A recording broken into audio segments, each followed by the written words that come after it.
বাংলাদেশের সবথেকে মধুর সম্পর্ক দুই ভাবির মধ্যে। হতে পারে পাশের ফ্ল্যাটের, হতে পারে পাশের বাড়ির, বা গুলশানা নিউ ইয়র্কের ভাবিও হইতে পারে। এরা যখন ফোনে কথা বলে তখন প্রুং প্রুং প্রুং প্রুং। হ্যালো ভাবি। কি ভাবি নাকি? কি খবর ভাবি? অনেকদিন পর ফোন দিলেন, কেমন আছেন বলেন তো? এই তো ভাবি, ভালো আছি। আচ্ছা ভাবি শুনেন না। বলেন না ভাবি। এই যে বুঝছেন, ওই দিন মফিজ আমার একটা ফেসবুক অ্যাকাউন্ট খুলে দিল। হ্যাঁ হ্যাঁ ভাবি, আছি তো আপনার ফেসবুক অ্যাকাউন্টে। কি হয়েছে? আর কি হবে ভাবি, এই ফেসবুক অ্যাকাউন্টে একটা ছবি পোস্ট করেছি। বলেন তো ভাবি, এত সুন্দর একটা কাঞ্জিবরম শাড়ি কিনে আনলাম কলকাতা থেকে, লাইক আসলো মাত্র 2টা। ভাবি মাত্র 2টা। বলেন তো ভাবি, এটা কোনো কথা? ওমা, সে কি বলেন ভাবি, এটা তো খুব খারাপ কথা। বলবেন না ভাবি, আমারও তো একই হাল বুঝলেন। এই যে ওই দিন আমি পুঁটি মাছ রান্না করলাম, আপনি তো জানেন আমার পুঁটি মাছের কেমন স্বাদ। বলেন, এত মশলা টশলা দিয়ে সুন্দর করে ড্রেসিং করে রান্না করেছি ভাবি, ফেসবুকে পোস্ট করেছি, লাইক দিল মাত্র 12 জন ভাবি। রান্নার প্রতি তো শখই মিটে গেল আমার, জানেন, আর একদম রান্না করতে ইচ্ছা করে না। ভাবি কি বলছেন এসব ভাবি?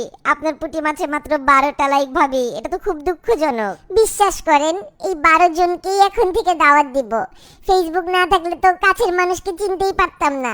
কারা যে আসলে আমার রান্নার কদর করে, এই ফেসবুকে ছবি পোস্ট করলেই তো বোঝা যায়। ঠিকই বলেছেন ভাবি। আচ্ছা শুনেন না, ওই যে কানি জাপা আছে না, ফর্সা করে একটু? হ্যাঁ ভাবি, চিনি তো কানি জাপাকে, ওই যে একটু মেকআপ বেশি দেয় না, ফর্সা ফর্সা লাগে। কি হয়েছে ভাবি ওনার? ওই তো ওই কানি জাপার সাথে দেখা হলে বিশ্বাস করবেন, কি যে মিষ্টি মুখ উনার আমার সাথে। সামনাসামনি তো খালি আপা আপা করে মুখের ফেনা তুলে ফেলে জানেন। আর ফেসবুকে একটা ছবিতেও লাইক দেন আমার। কি বদ মহিলা দেখেন, একটা ছবিতেও লাইক দেন আমার। খালি আমার সাহেবের ছবি দিলে বুঝছেন, ওইটাতে লাইক দেয়, ঘন ঘন লাইক দেয়। বলেন তো ভাবি, কি বদ মহিলা এটা, কি বদ মহিলা ভাবি? আর বলবেন না ভাবি, এত অত্যাচারে আছে এই ফেসবুক নিয়ে। ওই যে আমার ছোট মেয়েটা আছে না, ফারহানা, বলেন ভাবি, এই সংসারের জন্য কম কষ্ট করছি ভাবি? আপনি তো দেখছেন, বিয়ের পর থেকে বাচ্চাদের জন্য, ছেলেদের জন্য, মেয়েদের জন্য, জামাইয়ের জন্য কত কষ্ট করছি ভাবি প্রত্যেক দিন। আমাকে জানেন ভাবি, আমার ছোট মেয়েটা আমাকে ফেসবুকে প্রাইভেসি করে রেখেছে ভাবি। কোথায় যায়, কি করে, কাদের সাথে বসে, কিচ্ছু দেখতে পারি না ভাবি জানেন।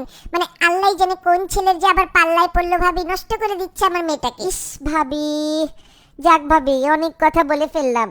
যাই, আপনার ভাই আসছে, আবার একটা চা দিয়ে আসি। আর ভাবি, চায়ের ছবিটা ফেসবুকে দিব, কিন্তু একটা লাইক দিবেন ভাবি। আপন মানুষরা লাইক না দিলে খারাপ লাগে না, দিবেন। হ্যাঁ ভাবি, তাহলে আজকে রাখি, কথা হবে আবার। ঠিক আছে ভাবি, রাখি।